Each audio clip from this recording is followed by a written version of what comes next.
Oke. Halo semuanya, welcome back to my channel.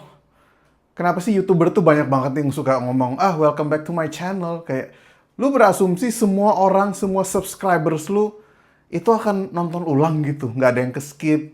Lu berasumsi semua orang pernah nonton channel lu. Hah? Ya kan enggak. Enggak kayak gitu. Kayak, orang yang pernah datang bertamu ke rumah lu aja, lu nggak akan bilang, welcome back to my house. Kan kayak gitu. Lu sepede itu semua orang udah pernah nonton channel lu. Hah? YouTuber-YouTuber gede tuh pada pada ini sok keren, welcome back to my channel, kayak sehebat apa sih lu? Anyways, balik lagi di channel YouTube gue. Ini adalah episode Monday Show dari Monday Show dari rumah. Sebenarnya gue pingin liburan, tapi namanya suka menulis dan berita-berita wadidaw tuh selalu bermunculan.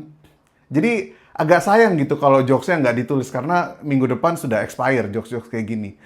Eh, nggak tahu semua justru gini, gue tuh pribadi lebih lebih prefer, lebih berharap jokesnya itu cepat expire, cepat ditulis, cepat expire, karena dengan begitu antara orang udah lupa atau masalahnya sudah terresolusikan dengan baik, udah selesai. Misalnya gue nggak sengaja ketemu berita update John Oliver tentang Iran, gue ngeliat berita tentang dampak Selat Hormuz, dan ini berita, dan ini konten 4 tahun lalu, 7 tahun lalu, artinya kan dunia tidak mengarah ke arah yang lebih baik gitu. Jadi ya udahlah, gue harap pada akhirnya jokes akan tetap menjadi jokes, tidak menjadi kenyataan. Tapi kalau jadi kenyataan ya apa boleh buat. Anyways, ini episode dari rumah aja karena timnya lagi libur, tim alias artinya Tito, tim gue cuma satu orang. Dan gue tuh sebenarnya bikin konsep Monday Show ini untuk ngebahas satu dua topik gitu. Terus nanti kita coba peres dalam bentuk stand up. Tapi kayak tiap hari ada berita wadidaw. Jadi ya udah kita mulai aja dari berita pertama. Oke, pertama gue mau ngucapin minal aidin wal faizin. Mohon maaf lahir dan batin. Mohon maaf atas jokes atau ucapan gue yang menyeleneh. Gue yakin pasti banyak gitu. Tapi kenapa gue baru ngucapin sekarang? Karena sesuai anjuran MUI mengucapkan Idul Fitri lebih awal jatuhnya haram. Jadi gue kan minoritas, jadi harus tahu diri dan taat gitu sama aturan MUI. Mantap. Kenapa harus WFH? Karena bensin sudah mau habis katanya, tapi somehow nggak ada orang panik. Kenapa orang bisa nggak panik ya? Bahlil kan udah bilang ya dari berapa minggu lalu, bensin udah mau habis, BBM mau habis, Selat Hormuz ditutup. Kayak kenapa nggak ada yang panik gitu? Gue pribadi panik sendiri. Apakah gue orang gila? Ya nggak sih? Anjing, ini balik ke zaman COVID ini. Kok orang nggak ada yang panik sih? Maksudnya gini, waktu Bahlil ngomong berita bagus, berita baik bahwa stok kita aman, bahwa LPG itu aman, akhirnya kan jadi berita baik. Akhirnya kan, waktu Bahlil ngomong berita baik, kenyataannya buruk. Apalagi ngomong berita buruk, nggak mungkin baik dong. Ya nggak sih, kayak pemerintah tuh merasa kayak jadi orang tua yang nutup-nutupin berita dan kita dianggap anak kecil semua gitu, yang nggak bisa mencerna sendiri, nggak bisa menganalisa sendiri. Tapi daripada kita pikir kejauhan, kembali lagi mohon maaf lahir dan batin. Gue pingin ngomongin apa ini? Kita ngomong, ternyata selama Lebaran ini, gue telah menemukan life hack, teman-teman. Gue telah menemukan life hack gimana caranya menjawab pertanyaan kapan nikah dari kerabat besar. Gue tahu Lebaran udah lewat, tapi setelah gue analisa dari sosmed, dari respon orang yang berbeda-beda, kapan nikah tuh ada tekniknya. Jadi yang pertama, untuk menghindari pertanyaan kapan nikah, biasa orang kan berdebat gitu. Jawaban yang tepat tuh kayak gimana saat ditanya sama tante, sama om yang nggak akrab-akrab banget. Kapan nikah? Kapan nikah? Yang pertama, kita bisa jawab secara edgy. Kita jawabnya, ntar tante lagi ngumpulin duit. Biar duitku banyak dan aku nggak jadi janda kayak tante ditinggal sama suami karena masalah ekonomi. Bisa jadi edgy gitu.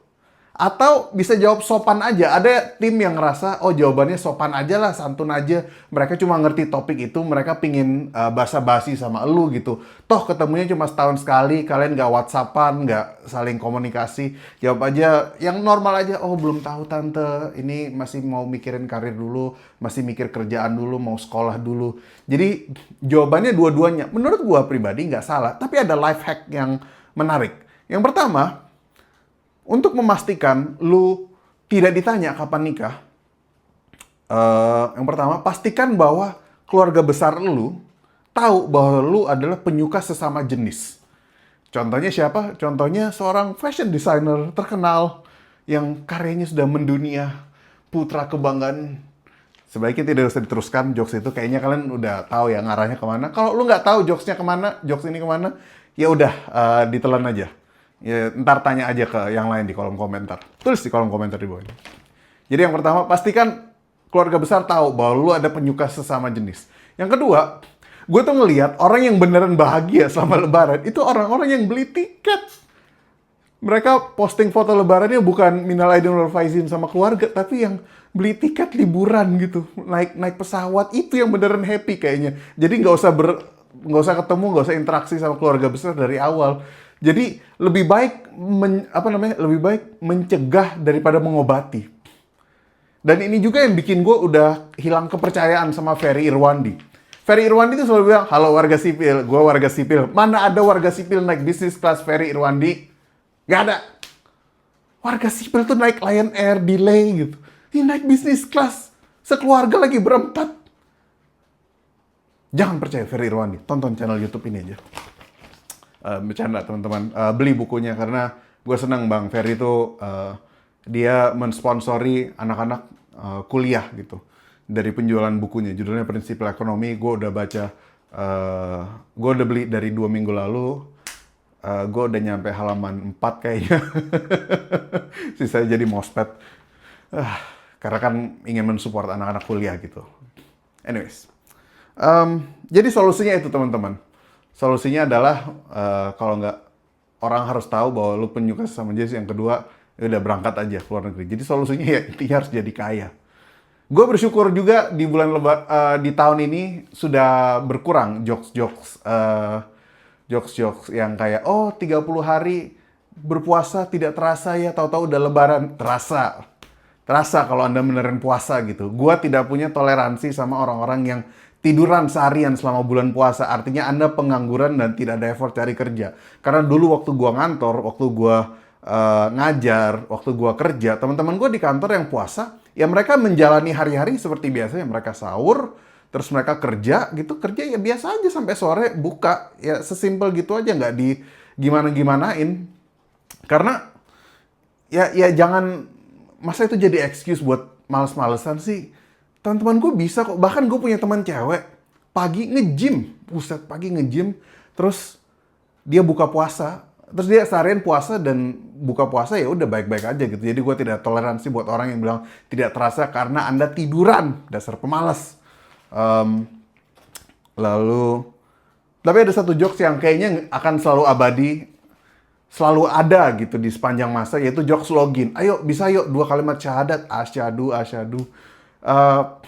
Gini, gue tidak tersinggung sama jokes seperti itu. Gue ngerasa itu jokes yang biasa aja gitu. Tapi yang bikin gue bingung adalah beberapa waktu lalu, jadi minggu lalu gue ngajak Om Sam, Not a Slim Boy, untuk tampil sama gue. Om Sam tuh suka Om Sam tuh seorang Kristen garis keras dan suka bercandain gue, ayo Ben mualaf biar lu bisa jadi penyaingnya Felix Xiao. Hey, siapa bilang ada Dennis Lim, ada siapa itu yang Raymond Chin gitu. Namanya ada Raymond Chin lagi, udah double cindonya gitu. Jadi gue kenapa dipaksa sama Om Sam, dibilang ayo Ben mualaf, lo bisa mualaf biar bisa saingan sama mereka di dunia entertainment. Maksudnya ya terima kasih masukannya Om Sam, tapi Anda sendiri masih Kristen. Apakah sebenarnya Om Sam Not a Slim Boy seorang agen yang sedang berjuang dari dalam seperti Kiki Saputri? Kok Kiki? Seperti Kiki Saputri. Apakah kemungkinannya seperti itu? Apakah mungkin Not a Slim Boy itu nama samaran, nama aslinya Sammy the Muslim Boy? Oke, jokes lebaran. Lalu next, aduh ini anjing banget. Gue yakin lu pasti udah lihat sih. Pegawai SPPG joget-joget, bukan pegawai. Owner SPPG joget-joget. Owner SPPG bangun dapur SPPG, terus dia flexing dapat 6 juta sehari. 6 juta sehari Dan modalnya, dia bilang dia keluarin modal 3,5 M, namanya Hendrik Irawan. 3,5 M itu dapur apa anjir? Itu chefnya Gordon Ramsay atau gimana? 3,5 M bikin dapur MBG loh. Setahu gua franchise bebek carok nggak segitu. Bebek carok tuh nggak sampai, kayaknya 500 juta deh. Kayaknya ya, gua nggak tahu, tanya Trader Muslim.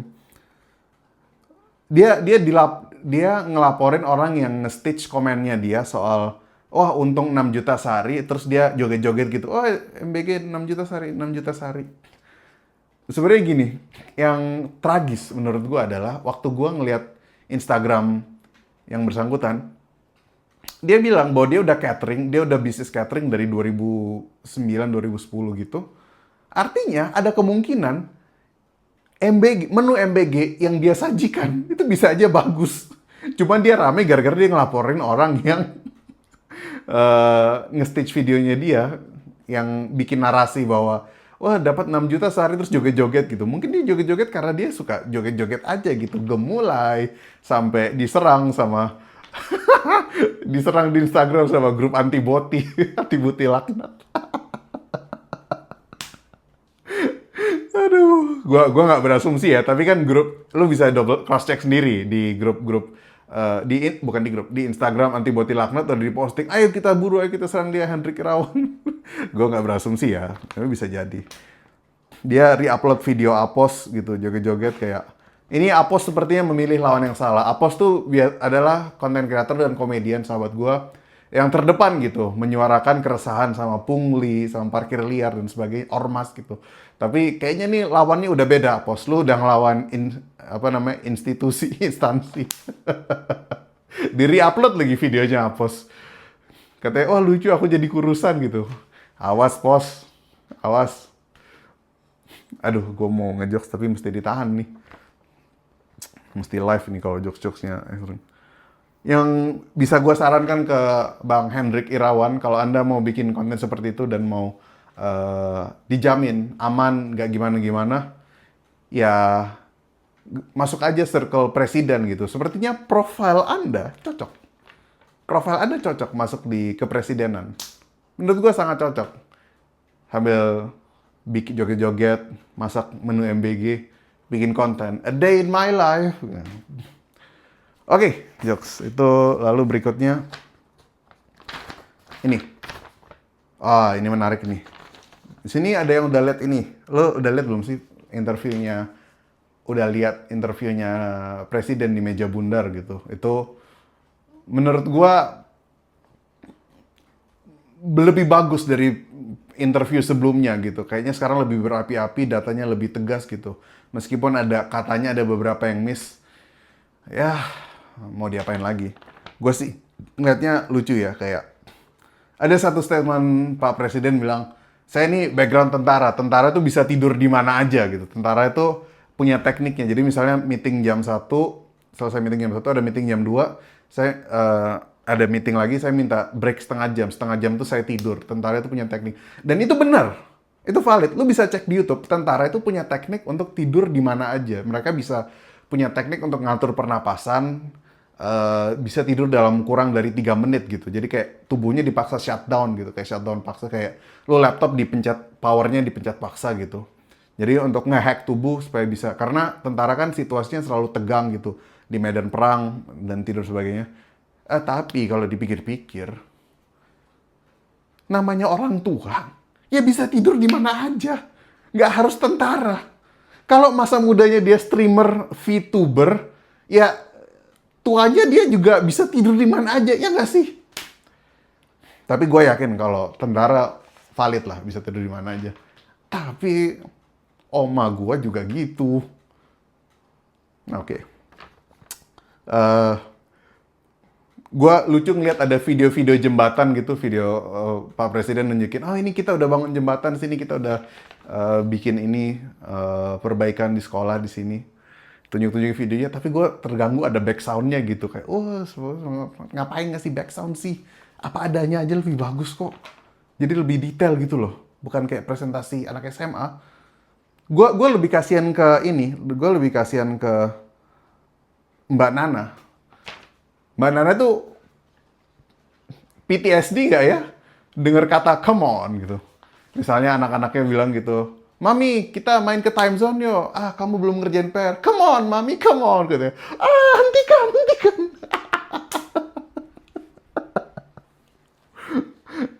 Bisa ya, nggak tahu ya, kita nggak tahu.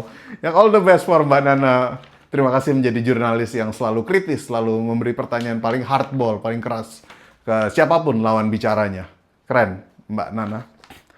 Lalu terakhir, ini statement paling wadidaw dari Pak Presiden menurut gua ya. Katanya MBG, ditanya, MBG itu akan tetap jalan nggak? Ya lebih baik, MBG mending jalan aja, lebih baik ngasih makan orang daripada uangnya dikorupsi. Maksudnya, gitu gue kayak, maksudnya semua orang juga tahu sebelum jalan programnya MBG itu pasti akan pasti akan dikorupsi. Makanya ada berita-berita masalah MBG di mana-mana, lele sashimi dan lain-lain, keracunan dan lain-lain. Orang juga tahu MBG pasti trouble gitu, tapi nggak gitu juga mainnya, bro. Lu bilang MBG lebih baik ngasih makan orang daripada dikorupsi, itu kayak lu bilang lebih baik nggak, itu kayak lu bilang lebih baik mati daripada nggak hidup. Ya sama aja. Oke, itu aja sekian keresahan gue soal minggu ini dari Monday Show. Episode dadakan, semuanya serba putih menandakan bulan suci. Oke, terima kasih sudah menyaksikan. Kalau ada yang menyaksikan sampai akhir, gue akan announce siapa aja line up-nya untuk tampil di live show Monday Show with Mr. Ben minggu depan. Ada 4 orang, inisialnya D, O, P, sama R. Sampai jumpa.